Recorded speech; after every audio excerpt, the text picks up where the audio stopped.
Python removal is nothing new here in the Sunshine State, from the work of Florida Fish and Wildlife to the annual Python Challenge. But now the state has teamed up with another partner, helping achieve record-setting removal numbers in the Everglades. In the wide and quiet wetlands of the Everglades, something unusual is being planned, something that sounds almost hard to believe at first. Millions of mice are being prepared to be released into the wild, not as a random idea, but as part of a bold plan aimed at one of the most dangerous invasive predators in Florida. Burmese pythons have spread deep into the swamp, changing the food chain and wiping out native animals. Now, scientists are thinking about a shocking new method that could change everything. But the big question is, will this plan fix the problem or make it worse? Join us in this video as we discuss the details. Millions of mice released for pythons into the Everglades, Florida. The situation in Florida's Everglades has become a long and difficult wildlife problem that has continued for many years without a clear end. It is centered around a non-native snake species known as the Burmese python. This snake was not originally part of the natural environment in Florida.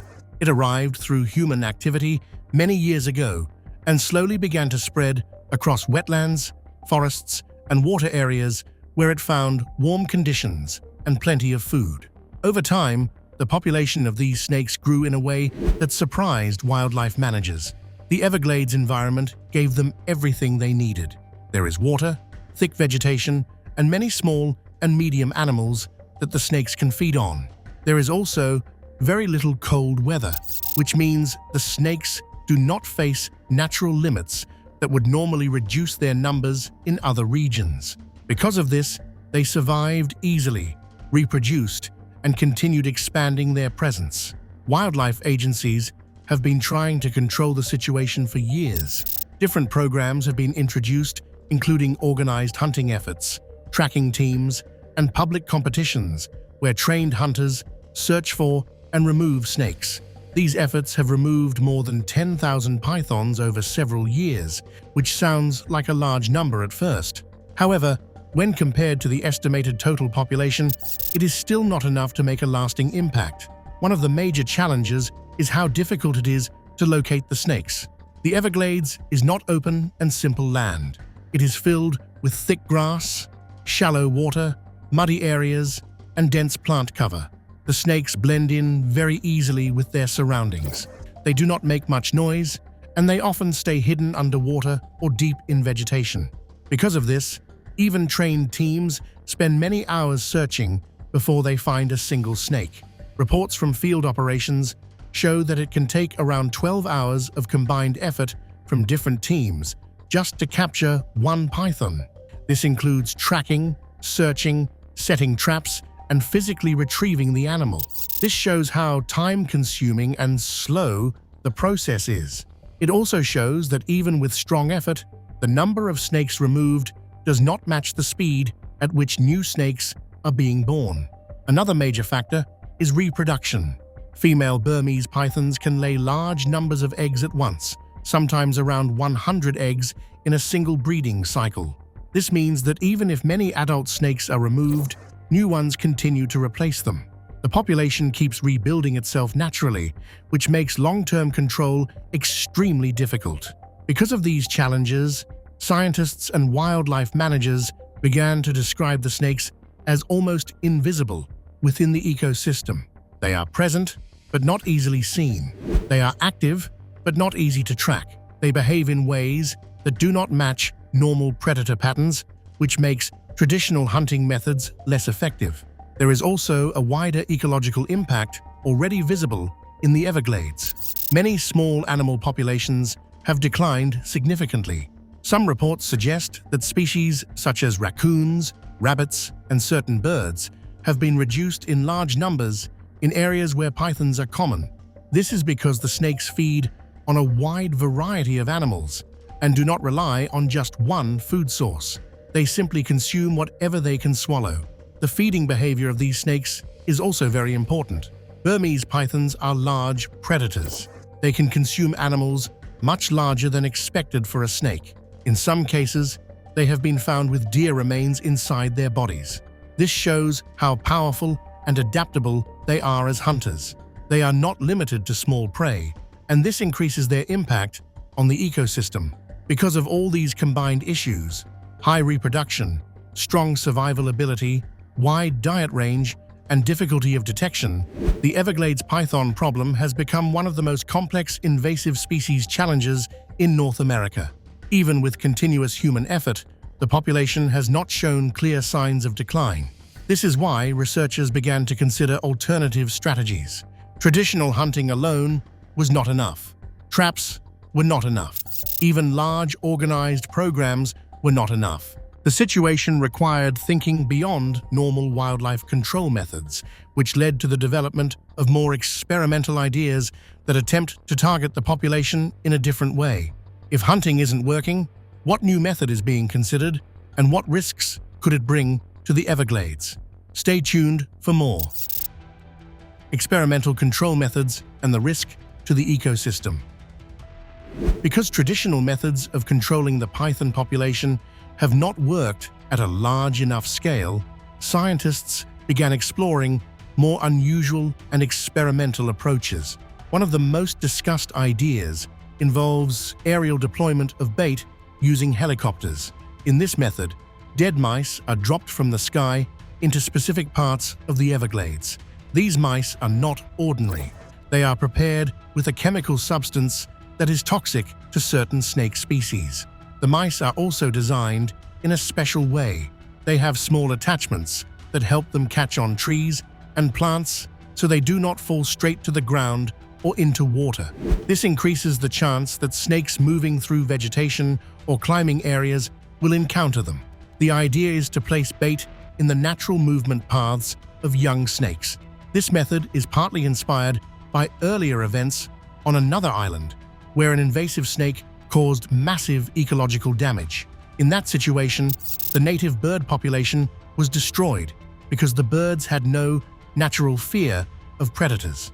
Over time, scientists discovered that poisoned bait could be dropped in the environment to reduce the snake population significantly. This approach showed that indirect control methods could sometimes work better than direct hunting. In the Florida case, scientists believe that juvenile Burmese pythons are the most important target.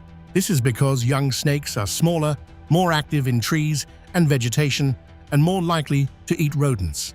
Adult pythons are too large for such bait to affect them, so the strategy focuses on stopping young snakes from growing into breeding adults.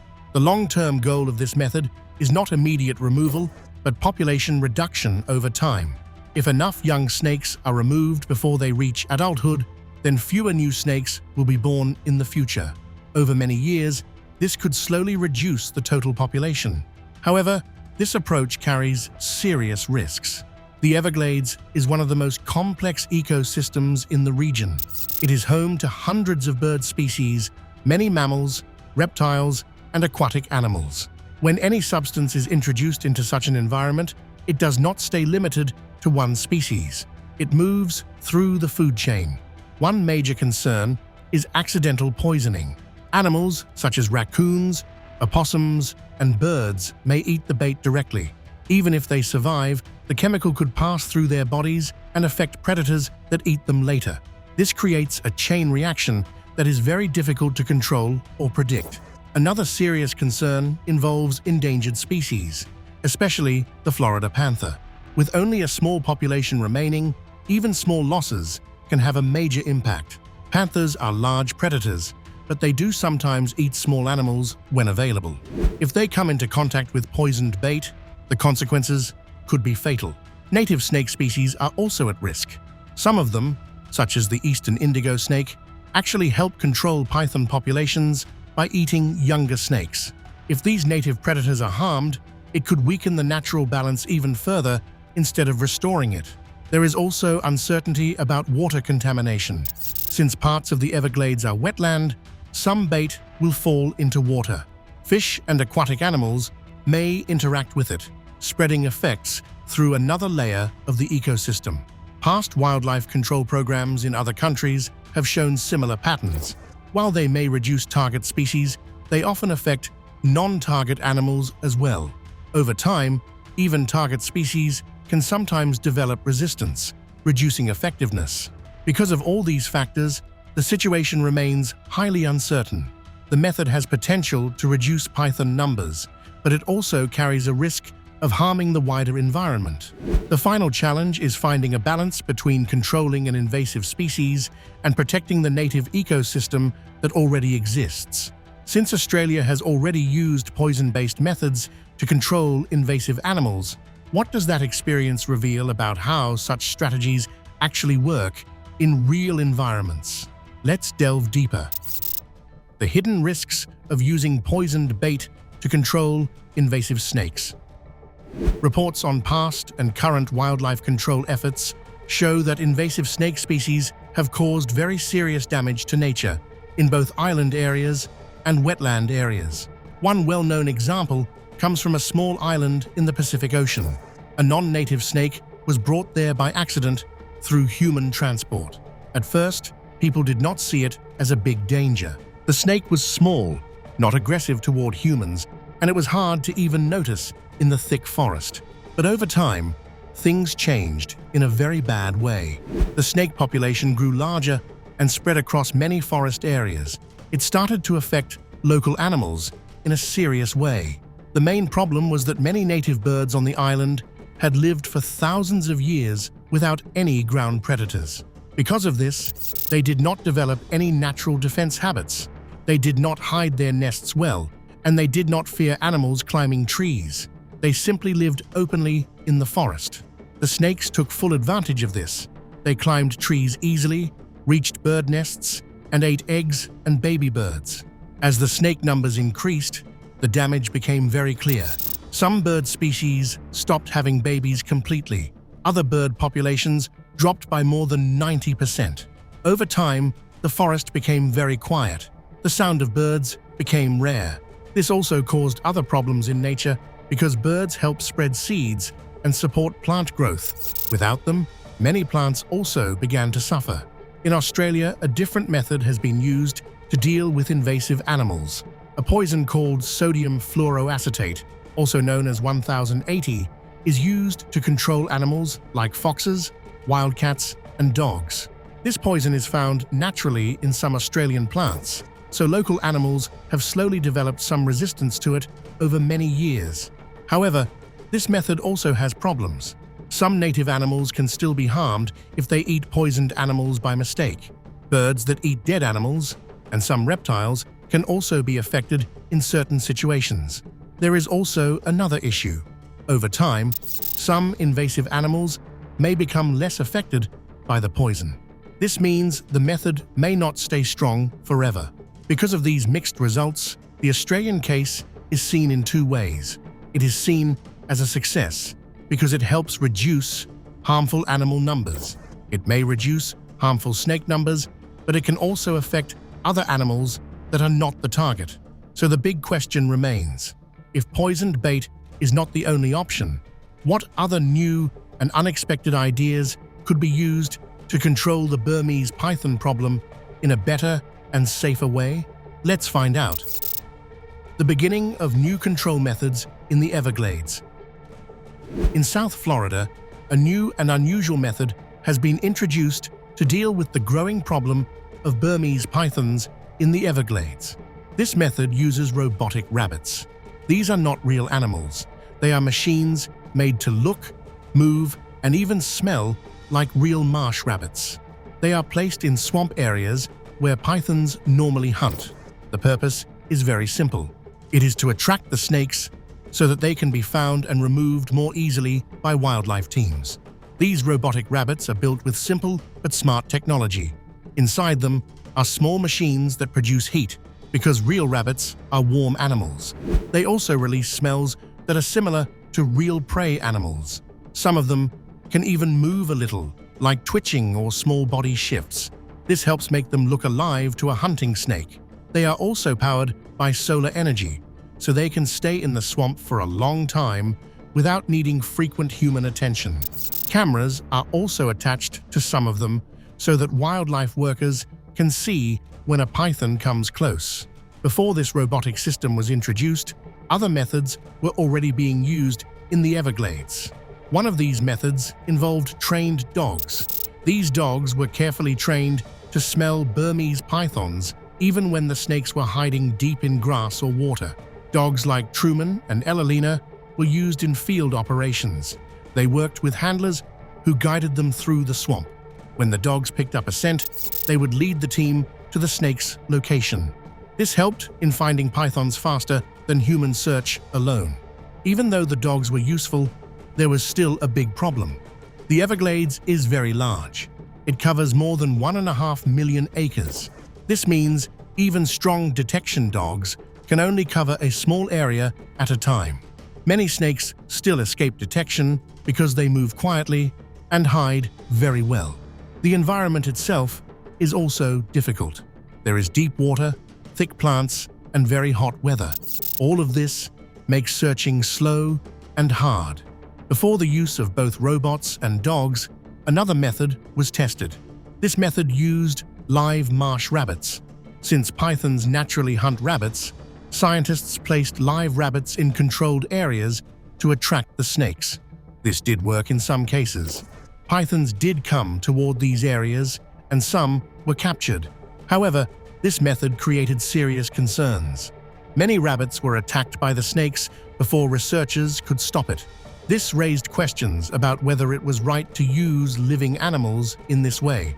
Because of this, the idea was slowly stopped. The lessons from both the dog tracking system and the live rabbit experiments helped lead to a new idea. That idea was to create something that could attract snakes but not harm other living animals. This is how the idea of robotic rabbits became more serious. Scientists and engineers began working together to design machines that could safely imitate real prey without using live animals. At this stage, the focus was on finding better and safer ways to control the python population. The problem was still growing, and earlier methods were not strong enough on their own. This is why new technology was needed. The robotic rabbits became the next step in this long search for a working solution. So what happens when scientists try to move from theory into real field tools like robotic decoys designed to lure Burmese pythons in practice? Let's learn more. Robotic rabbits, early results, and ongoing risks. The robotic rabbit program in the Everglades is still new, but it is already showing some early results. These robotic animals were designed to look and behave like marsh rabbits. They give off heat, smell like prey, and sometimes move slightly to attract Burmese pythons. The goal is to bring the snakes into open areas where wildlife teams can monitor and capture them more easily. Early field tests have shown that the robotic rabbits can attract pythons. Some large snakes, including females carrying eggs, have been seen near the devices. This is important because removing breeding females can reduce future snake populations. These early results have created some hope among wildlife workers. It suggests that the idea may help improve detection and removal in certain areas. However, the program is still in its testing stage.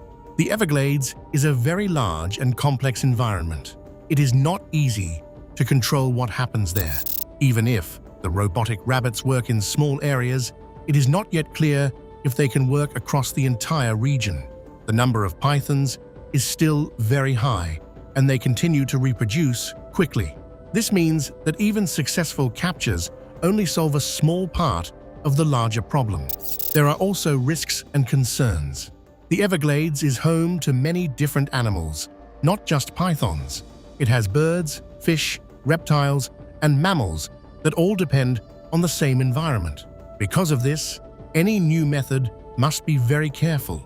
If a system affects other animals by mistake, it can cause new problems in the ecosystem. Even a small change can spread through the food chain and affect many species. Another concern is that no one fully knows how large-scale use of robotic bait will affect the environment over time. While the robots are designed to reduce harm, they still change animal behavior. Predators may begin to gather in unusual places. This could create new risks that were not expected. Wildlife experts are still studying these effects. At the same time, the problem of Burmese pythons is still very serious. Traditional hunting, trapping, and tracking methods have not been enough to control them. The snakes continue to spread and reduce native animal populations. This is why scientists are still exploring new ideas, even if those ideas are experimental or uncertain. The robotic rabbit system represents a shift in how wildlife problems are being approached. Instead of only using human hunters or physical traps, it uses technology to interact with animal behavior. It tries to guide predators into controlled areas instead of chasing them across the swamp. This is a very different way of thinking, and it is still being tested. What do you think about Florida's method to control the Burmese pythons? Share your thoughts in the comments section below. Thank you for staying with us as we explored new efforts to control the Burmese python problem. If this deep dive into invasive species control keeps you engaged, don't forget to like and subscribe. Click the next video on your screen to watch more stories. See you there.